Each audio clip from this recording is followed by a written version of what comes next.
Hello guys, എല്ലാവർക്കും പുതിയ വീഡിയോയിലേക്ക് സ്വാഗതം. കുറേ ദിവസമായി ലോങ് വീഡിയോ ഇടാമെന്ന് വിചാരിക്കുന്നു. പക്ഷേ കുറേ വീഡിയോസ് എടുത്തതല്ലാണ്ട് എഡിറ്റ് ആക്കാനും ഇടാനൊന്നും സമയം കിട്ടുന്നില്ല. കുട്ടികൾ സ്കൂൾ അയക്കൽ തിരക്ക് കാര്യങ്ങളൊക്കെ ആയതുകൊണ്ട്. അപ്പോൾ ഇന്ന് വീഡിയോ എടുത്തിട്ട് എഡിറ്റ് ആക്കിയിട്ട് ഇടാമെന്ന് വിചാരിച്ചു. അങ്ങനെ ഇടുന്നത്. അപ്പോൾ എല്ലാവരും എൻ്റെ ചാനൽ സപ്പോർട്ട് ചെയ്യണം, സബ്സ്ക്രൈബ് ചെയ്യണം. സബ്സ്ക്രൈബേഴ്സ് വളരെ കുറവാണ്, വ്യൂവും കുറവാണ്. അപ്പോൾ എല്ലാവരും സബ്സ്ക്രൈബ് ചെയ്യണം. അപ്പോൾ ഇപ്പം നമ്മളെ യാത്ര എന്ന് വെച്ചാൽ നമ്മളൊന്ന് മംഗലാപുരം പോവുകയാണ്. അങ്ങനെ മംഗലാപുരം പോകുന്ന ഫാമിലി ആയിട്ട് മംഗലാപുരം പോവുകയാണ്. അങ്ങനെ നമ്മൾ ഇവിടുന്ന് വിട്ടു. അങ്ങനെ പോയിക്കൊണ്ടിരിക്കുകയാണ്. അവിടെ പോയിട്ട് ഒന്ന് പ്രത്യേകിച്ചൊന്നുമില്ല, ജസ്റ്റ് കറങ്ങിയിട്ട് വരാമെന്ന് വെച്ച് പോകുന്നത്. അങ്ങനെ മംഗലാപുരം മാളിലെത്തി കേട്ടോ. നമ്മൾ ഇവിടുന്ന് മാളിലെത്തിയ ശേഷം ഏറ്റവും മുകളിൽ പോകാറിച്ച് അങ്ങനെ പോവുകയാണ് കേട്ടോ. അപ്പോൾ മോള് എൻ്റെ കൂടെ കൈ പിടിച്ചിട്ട് വന്നിട്ടില്ല, പേടിച്ചിട്ട്. അങ്ങനെ ഹസ്ബൻഡ് വീട് കൂട്ടിയിട്ട് കൊണ്ടുവരികയാണ് കേട്ടോ. മുഖം കണ്ടാലറിയാം, കരഞ്ഞ് വിങ്ങിപ്പെട്ട് നടക്കുന്നത്. അവിടെ നേരത്തെ കരഞ്ഞിന് ഞാൻ മയോട് കയറുന്നത്. കൈ പിടിച്ചിട്ട് കൈ ഇളക്കിയിട്ട് ഞാൻ കയറുമ്പോൾ കൈ ഇളക്കിയിട്ട് അവിടെ നിന്നത് വന്നിട്ടില്ല. അങ്ങനെ ഞങ്ങൾ കൂട്ടിക്കൊണ്ട് വന്നു. മുഖമൊക്കെ കണ്ടാലറിയാം നല്ല സങ്കടമുണ്ടെന്ന്. അങ്ങനെ ഞങ്ങൾ നടക്കുന്നു കേട്ടോ. കുറേ പ്രാവശ്യം ഇവിടെ വന്നിരുന്നു. അങ്ങനെ നമ്മൾ നടന്നു പോയിരുന്നു. അപ്പം പോകുന്നത് മറ്റെവിടേക്കല്ല, കുട്ടികൾ മുകളിൽ കയറാൻ വെച്ച് പോയിരുന്നത് ഗെയിമിൻ്റെ സെക്ഷനിലേക്കായിരിക്കണം ചാൻസ് കൂടുതൽ. കാരണം അവിടത്തേക്ക് എത്തിക്കും കുട്ടികൾ എന്തായാലും. അങ്ങനെ നമ്മളിങ്ങനെ നടന്ന് പോവുകയാണ്. അങ്ങനെ ഗെയിമിൻ്റെ സെക്ഷനിലെത്തിയിട്ട് ഒരുപാട് ഗെയിമുണ്ട്. എല്ലാ ഗെയിമിലും ഹാജരായിട്ടുണ്ട് കുട്ടികൾ, ഒന്നിനും വിട്ടിട്ടില്ല. അപ്പം നമ്മളിവിടെ ഗെയിമിനൊക്കെ കളിക്കണമെന്നുണ്ടെങ്കിൽ ഒരു കാർഡാക്കണം, പൈസ കൊടുത്തിട്ട് കാർഡാക്കണം. ഒരു കാർഡാക്കിയാൽ അത് വെച്ചിട്ടാണ് നമ്മൾ കളിക്കുന്നത്. അങ്ങനെ കാർഡിലാക്കി നമ്മൾ വന്നു. കാർഡാക്കി വന്നിട്ട് കുട്ടികൾ ഇവിടുന്ന് ഗെയിം കളിക്കുന്നത് ഫസ്റ്റ് ടൈമാണെന്ന് എനിക്ക് തോന്നുന്നത്. അങ്ങനെ കാർഡിലാക്കി വന്ന് എല്ലാ ഗെയിമും കുട്ടികൾ കളിക്കുന്നു, ഓരോന്നിലായിട്ട് കയറി കളിക്കുന്നു. പക്ഷെ എൻ്റെ മോനാണെങ്കിൽ ഇങ്ങനെ നടക്കുകയായിരുന്നു. ഇവിടെ നിന്ന് കുറച്ച് സമയം ഇവിടെ കയറി ഇരുന്നതിന് ശേഷം പിന്നെ എവിടേക്കോ ഓടി, പിടിച്ചാലും കിട്ടിയില്ല. അപ്പോൾ മോള് ഗെയിം കളിക്കുകയായിരുന്നു. മോനും കയറിയിട്ടുണ്ട്, 3 കയറിയിട്ടുണ്ട്. 2 പേരാണ് ഗെയിം കളിക്കുന്നത്. പക്ഷെ നല്ല രസം, കുട്ടികൾക്കൊക്കെ ഭയങ്കര ഇഷ്ടപ്പെടുന്ന ഒരു ഇത് തന്നെയാണ്. കാരണം ഗെയിം കളിക്കാനൊക്കെ നല്ല ഇഷ്ടപ്പെടുന്ന ഒരു ഇതാണ്. അങ്ങനെ ഗെയിമൊക്കെ കളിച്ച് ഓരോരോ ഗെയിം കഴിയുമ്പോഴും ഓരോ ഗെയിമിലേക്ക് കയറാൻ ഇങ്ങനെ വന്നുകൊണ്ടിരിക്കുകയായിരുന്നു കുട്ടികൾക്ക്. അപ്പോൾ മോള് ഗെയിം കളിച്ചിരുന്നു, കുറച്ച് സമയം ഉണ്ടാവും. പിന്നെ അപ്പോൾ അവിടെ ഓവറാണ് കഴിഞ്ഞു. അങ്ങനെ മോൻ പിന്നെ അടുത്ത ഗെയിമിലേക്ക് കയറി. മോള് പിന്നെ ഈ ഗെയിം കളിച്ചിട്ടില്ല.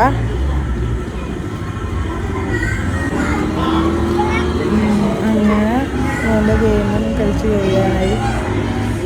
അപ്പോൾ ഇതിൻ്റെ ഫസ്റ്റ് ഡേവാണ് കളിയാണെന്ന് ഗെയിം ഫസ്റ്റ് ഡേ കളിക്കാൻ പറ്റുന്നത്. പിന്നെ മോനെ ഈ വണ്ടിയിൽ കയറി ഇരുന്നു. പിന്നെ ഇരുന്ന് ഇറങ്ങുന്നേ ഇല്ല. ഇവിടുന്ന് അങ്ങോട്ട് പോരുമ്പോൾ ഞാൻ വരുന്നില്ല, എത്ര വന്നിട്ട് വരുന്നില്ല, ടാറ്റ പോന്ന് പറഞ്ഞിട്ട് വരുന്നില്ല. അങ്ങനെ മോൻ വരാത്തതുകൊണ്ട് ഇവിടുന്ന് എനിക്ക് നീങ്ങാൻ പറ്റിയില്ല. അവിടെ തന്നെ കുറേ സമയം. അപ്പം എന്നോട് പറഞ്ഞൊരു ഉള്ളിൽ കയറി ഇരിക്കുകയാണ്. ഞാനത് ഇരിക്കുവാണ് ആൾക്കാർ അത് ഇരിക്കുന്ന എനിക്കൊരു പ്രായമില്ല.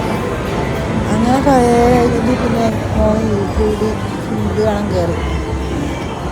എന്നിട്ട് പിന്നെ ചെറുതിനെ കാണുന്നില്ല, നോക്കുമ്പോഴേക്ക് ചെറുതായി ഇങ്ങനെ ഇതിൻ്റെ ഇടയ്ക്കൊക്കെ വന്ന് കൂടിയിട്ടാണ് കുറേ പേര് ഇടയ്ക്ക് ഇങ്ങനെ പോടാന്ന് പറയും പായെന്ന് പറഞ്ഞ് അങ്ങനെയൊക്കെയോ കൂടിക്കൊണ്ട് അതിനിടയ്ക്ക് ഈ ഗെയിംസിനെ കളിച്ചിട്ട് 2 ചോക്ലേറ്റ്സൊക്കെ കിട്ടിയിട്ടുണ്ടായിരുന്നു. ഇതിൽ കാർഡ് വെച്ചിട്ട് നമുക്ക് കാർഡ് വെച്ചിട്ട് ഓരോരോ ഗെയിം കളിക്കാൻ വേണ്ടിയിട്ട് അതിന് പൈസ കുറഞ്ഞുകൊണ്ടിരിക്കുന്നത്. ആർക്കും എത്ര പൈസ ആയിരിക്കും കുറഞ്ഞത് 1800 അങ്ങനെ എത്ര രൂപയ്ക്കാണ് കാർഡിലാക്കിയത്. ഓരോരോ ഗെയിം കുറഞ്ഞനുസരിച്ച് 14 വെച്ച് കൊടുക്കുന്നത് കട്ടായിക്കൊണ്ടിരിക്കും. അങ്ങനെ കുറേ ഗെയിം കുട്ടികളിങ്ങനെ അതിനകത്ത് കുറേ ഗെയിമുകളും കാര്യങ്ങളും കളിച്ച് എമൗണ്ട് ഏകദേശം. പിന്നെ ഡയറി മിൽക്കിൻ്റെ സെക്ഷനുണ്ട്, അതിൽ തന്നെ കാർഡ് വെച്ചിട്ട് ഒരു പ്രാവശ്യം നമുക്കത് എടുക്കാൻ പറ്റും. പക്ഷെ മോനത് പിടിച്ച് നോക്കിയിട്ട് അതിൻ്റെ ചാൻസും പോയി.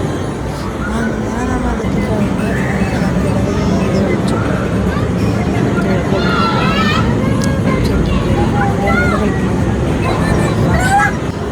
ഒരുപാട് സമയം കളിക്കാൻ പറ്റില്ല, എന്നിട്ട് ആദ്യം തന്നെ ഇത് കട്ടാവും. അതാണ് ഇവരെ ട്രിക്ക്.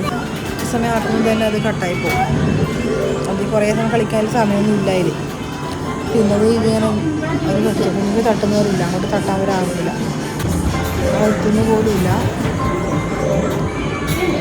ഇതൊക്കെ വെറുതെ പിള്ളേരെ പറ്റിക്കാൻ അവർക്ക് ഗെയിമുകൾ. അങ്ങനെ ഗെയിമുകളൊക്കെ കളിച്ച് ഹസ്ബൻഡ് കെട്ടിക്കൊടുത്തു. ഗെയിമൊക്കെ കളിച്ച് അവിടെ നേരെ താഴോട്ട് ഇറങ്ങിയിട്ടാണ് മോൻ കൊണ്ട് അവിടെ തന്നെ കെട്ടി നിൽക്കുകയാണ്. ഇറങ്ങിയിട്ട് നേരെ പോയി. അപ്പം സ്റ്റുഡിയോയിൽ ഡ്രസ്സ് എടുത്ത് കുറച്ച് സ്റ്റുഡിയോയിലേക്ക് കയറാമെന്ന് വെച്ചാൽ അങ്ങനെ നിൽക്കുമ്പോൾ മോൾക്ക് ടോയ്ലറ്റ് പോകണം. അങ്ങനെ ടോയ്ലറ്റിന് അങ്ങോട്ടേക്ക് പോയി. അവിടെ നിന്ന് നേരെ തിരിച്ച് നമ്മൾ റിട്ടേൺ വന്നു. ഇതൊക്കെ ഭയങ്കര എന്താ പറയുക, ഭയങ്കര പ്ലേസ് തന്നെ രസമുണ്ട് കാണാൻ വേണ്ടിയിട്ട്. ഇവിടെ വന്നിട്ടുണ്ടായിരുന്നു പല തവണ.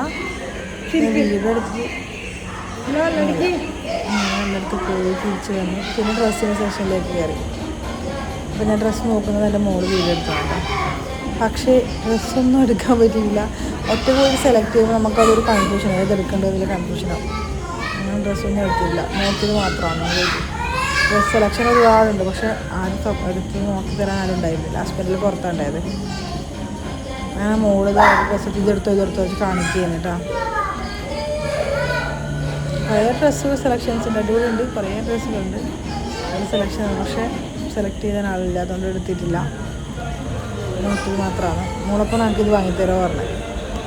അങ്ങനെ ആ ഡ്രസ്സിൻ്റെ കഴിഞ്ഞിട്ട് പിന്നെ അടുത്ത വേറെ അപ്പുറത്തെ ഷോപ്പിലേക്ക് പോയി. ഡ്രസ്സ് ഒന്നും എടുത്തില്ല, അവിടെ ഒന്നും എടുക്കാൻ പറ്റില്ല. അങ്ങനെ പിന്നെ നമ്മൾ നേരെ തിരിച്ചു പോകാറുണ്ട്. അങ്ങനെ അവിടുന്ന് ജ്യൂസ് ഐസ്ക്രീം കഴിച്ചിട്ടുണ്ട്, അതിൻ്റെ വീടൊന്നും എടുക്കാൻ പറ്റില്ല. ഞാൻ കഴിച്ചില്ല, കുട്ടികളാണ്. പിന്നെ പപ്പോൾ വാങ്ങി അത് ഞാൻ തിന്നു. നേരെ തിരിച്ചു പോയി. ഗൈസ് തിരിച്ചു പോകും. ഈ സമയം നമുക്കത് നല്ലോണം ടയേർഡായിട്ടാണ്. വണ്ടിയിൽ യാത്ര ചെയ്യുമ്പോൾ ഭയങ്കര ഛർദ്ദിക്കാൻ മുട്ടിലൊക്കെ വരും. കാറിലൊക്കെ പോകുമ്പോൾ ഭയങ്കര ടയേർഡാണ്. നോക്കിയാൽ മതി എന്ന് തോന്നില്ല. അങ്ങോട്ട് പോകുമ്പോഴേ ഒരു വിധത്തിലായിട്ടുണ്ടായിരുന്നു. പിന്നെ അവിടെ ഇറങ്ങി കുറച്ച് നടന്നപ്പോൾ ശരിയായിരുന്നു. പിന്നെ വെളിയിൽ കയറുന്ന വലിയ പ്രശ്നമായിട്ടില്ല. ഏസിനും ഇത് നമുക്ക് പറ്റില്ല. ഭയങ്കര ടയേർഡ് എന്ന് പറഞ്ഞാൽ നല്ല ടയേർഡ്. എനിക്ക് എത്തിയാൽ മതി എന്ന് ചിന്തിച്ചുകൊണ്ട് അങ്ങനെ ഇരുന്ന് പിന്നെ വീടൊന്നും ഇല്ല. അപ്പോൾ അത്രയും